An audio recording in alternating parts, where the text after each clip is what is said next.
Kitty Duterte nanawagan sa lahat ng Pilipino sa loob at labas ng bansa para sa amang si FPRRD. Nagbigay ng apela si Kitty Duterte sa mga Pilipino, kapwa sa loob at labas ng bansa, na suportahan ang kanyang ama, si dating Pangulong Rodrigo Duterte. Nasasailalim sa pre-trial chamber ng International Criminal Court, ICC.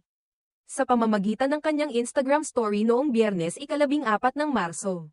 Hinimok ni Kitty ang mga kababayan na magsanib puwersa para ipaglaban ang tama at ipakita ang kanilang suporta para sa kanilang ama, sa harap ng mga kaganapang nagaganap sa hukuman. Ayon kay Kitty, hindi niya tinatawag ang mga tao upang maging taga-suporta lamang ng kanyang ama, kundi bilang mga Pilipino na naniniwala sa tama at makatarungan.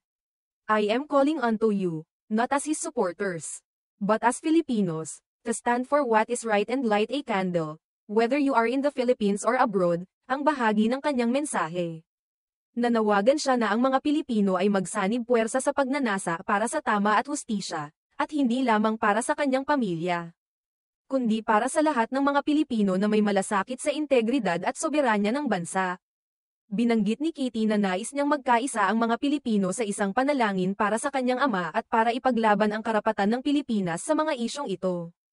Ang panawagan ay nagsimula ng isang mas malawak na tinig na nagsusulong ng pagkakaisa sa gitna ng mga pagsubok na kinakaharap ng bansa at ng kanilang pamilya. Inimbitahan niya ang bawat isa na magsindi ng kandila mamayang 9 ng gabi. Bilang simbolo ng kanilang pagkakaisa at panalangin, let us be one in prayer and one in upholding our rights to this sovereignty. Daghang salamat, dagdag pa ni Kitty, na nagsasaad ng kanyang pasasalamat sa mga sumusuporta at sa mga nagnanais ng isang makatarungang proseso.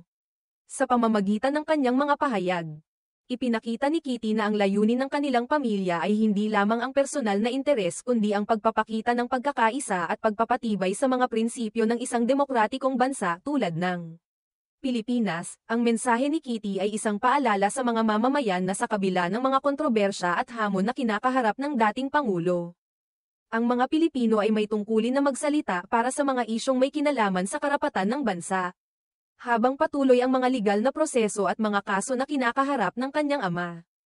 Ang kanyang apela ay nagsusulong ng isang mas malawak na diwa ng pagkakaisa at pananampalataya sa mga hakbang na isinusulong ng pamilya Duterte.